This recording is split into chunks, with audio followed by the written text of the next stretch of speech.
Today we're kit bashing some awful GW terrain kits with nothing but a razor saw, 57 broken scalpel blades, and sheer f***ing willpower. This utter madness is sponsored by Squarespace. More on them in a bit. Hive City Zorpazorp lives on as we continue our journey to make the ultimate kill team, 40k, and Horus Heresy gaming board. And today, we're diving even deeper into the swirling maelstrom of modularity, verticality, and pure insanity as we tackle two massively stupid GW terrain products and turn them into something bloody fantastic. In the first part of this series, we looked at the incredible old school kits from the Cities of Death expansion, compared them to their successor, and bashed out 3 fully modular and destructible buildings, as well as a whole host of walkways that really set the tone for this gaming board. But there was one notable omission from the famous Sector Imperialis family, and boy is it a big one.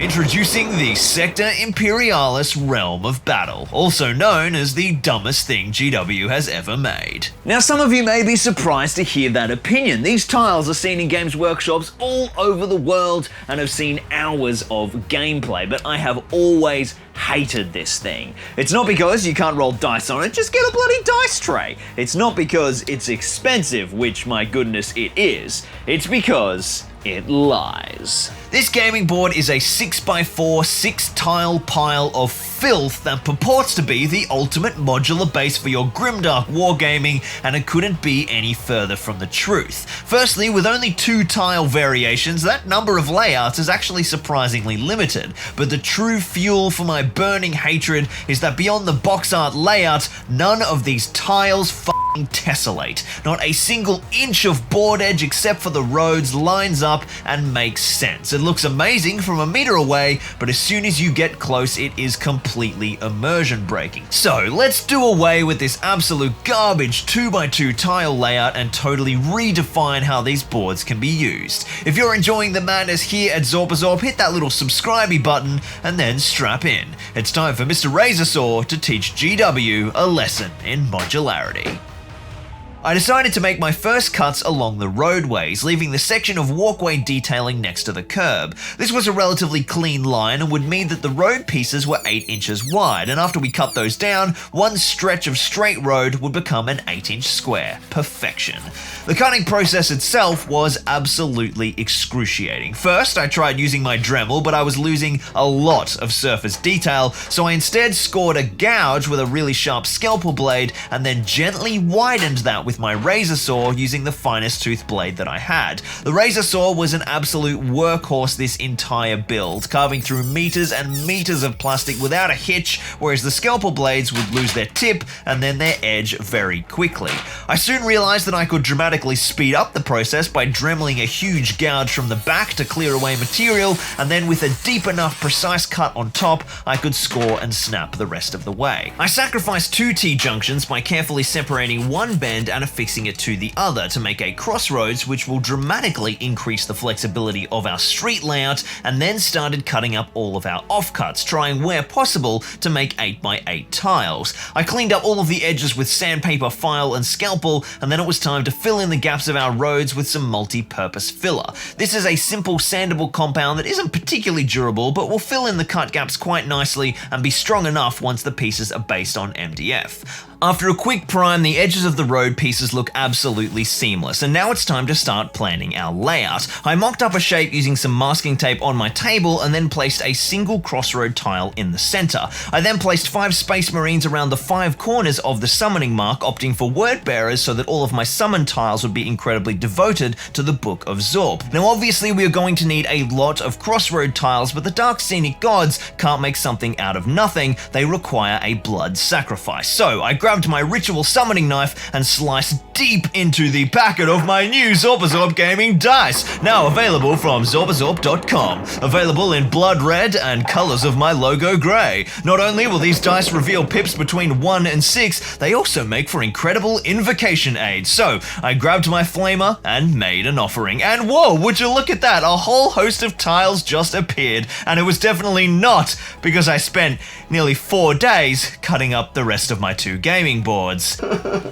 So look at this amazing city layout, and well, what do you know, it's actually modular, a significant improvement over the 6 2x2 tiles, and so much more flexible. The modularity is great, but this design also means we can build the lowest level of our buildings into the tiles, so we can have deliciously detailed terrain that doesn't feel like scatter. Obviously, our main tile size is going to be the single 8-inch square, but we can also make bigger built-in structures as long as they are a factor of 8. Time to start mounting our buildings to our lovely new foundation, and up first is our Sanctum Imperialis with its 2 cutaway corners and rear elevator. 4 walls wide from the old Cities of Death kits fits perfectly on one 8x8, so I grabbed the only tile pattern with a complete flagstone border and glued down the lower level of the sanctum. I used this same tile for the modern Basilicanum, but because of the larger wall size and the cutaway corners, the little recessed basement hatch needed to become solid flooring. Luckily, I had a matching small offcut from the cannibalized huge Aquila to complete the pattern perfectly.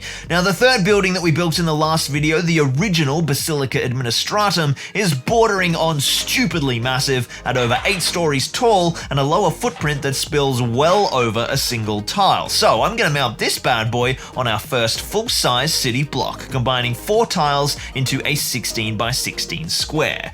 Now, I had to look through all our various offcuts and had to play with which tiles I could put together to make something that actually felt cohesive without being too repeating. I opted to use a certain style of sheet metal plating that was featured in 3 different tiles, 2 full 8x8s and 1 short offcut. I glued down the full squares first, using 3 to make an L shape, and then glued down the smaller piece and filled in the gaps with some foam coreboard. I positioned the Administratum lower level using the foam board sections to find a nice perfect spot with an even ground, and used a combination of plastic glue, PVA and hot glue to get some fast and strong bonding. All of the tile joins will be hidden after painting once all the rubble and debris has gone down, but for now I put down some multi-purpose filler to smooth out the edge gaps and cover some of the foam boards. So with those 3 structures down, I rummaged through the bits box and found a whole bunch of sprues from the 40k command box. So it's time for the next couple of buildings for this layout, and these command kits are not even remotely designed for modularity, but we're not exactly going to let that stop us. Look, I know these sprues are from the starter set and they're meant to be super friendly for new players to use and aren't supposed to be modular, but no excuses! All terrain must be modular, so let a whole new round of modular madness begin. But first, a quick word about today's sponsor, and my ultimate favorite is back, the mighty Squarespace, the insane website builder that I've already been using for over 7 years. I literally could not be more behind a sponsor. I use Squarespace to run Zorpazorp.com, where I have my full online store with all the terrain and basing supplies you need, and of course merch. It has a fantastic inventory system, sales analytics, and you don't need to know a thing about coding or web design. You just grab a template, move some blocks around on the page, and you're ready to go. So head over to squarespace.com to start your completely free trial, or when you're ready to launch, use squarespace.com/Zorpazorp to grab 10% off your first purchase of website or domain. Cheers for the sponsor, Squarespace. Let's get back to the build. Just like the buildings we built last time, this structure is going to have fully removable floors, which means that these large wall pieces comprising of a complete floor with a ruined second story are not going to fly. But I was actually shocked at how easy the levels were to separate.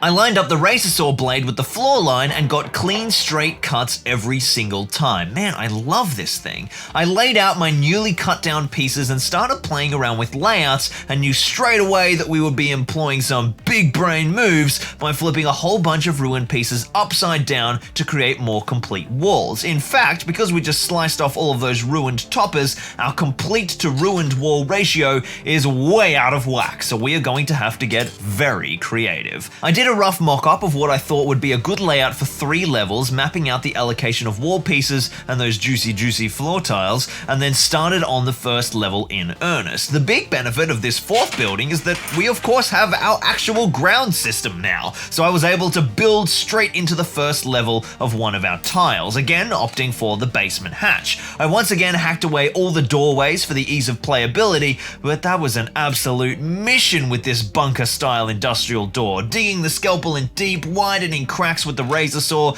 and then the old score and snap saw me through about 20 minutes of pain per door. I tried to make the first floor quite complete, using lots of intact walls and big brain combos by spreading out my larger pieces, I was able to string the ruined walls between them, inverting the second set to make the top and bottom of an intact wall with a huge gash in the middle, and I just love that aesthetic. It suits the battle damage of the weapons of the grimdark universe so well. I have to say, we are really pushing this kit beyond its intended use here. I found myself quite heavily modifying components, hacking off different parts and combining them, and then just pouring super glue and plastic glue in tandem all over the joins, trusting that I could make it seem realistic with grout and detailing later on. All of my dodgy joins would just have to become even more battle damage. Many of the ruined pieces that had been cut from the intact lower levels had a lip that needed to be removed, as in my design that lip belongs on the floor tiles of the level above. I kept all of those lips as we're going to need them again shortly.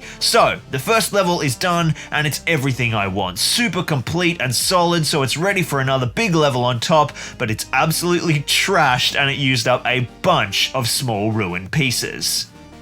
The second floor, like the rest of our buildings, would feature no doorways to external walkways, so we had no access to the thick door pieces to block out surface area. It was all about those ruined windows. I started with our foundation, albeit crumbling, the floor tiles. Sadly, these Vertigus command floor tiles are not designed to fully tessellate, and so without heavily modifying them, I couldn't make a floor pattern that was fully joined. So I embraced the pain and opted for a huge gash through the center of the floor. Following the same process as the first floor, I mounted the intact walls first and built the ruined combination walls around them. As the wall pieces went down onto the floor tiles, they left a gap which I filled in with those lip offcuts from the earlier ruined pieces. These complete the external wall facade, making the texture continuous all the way down to the base of the wall.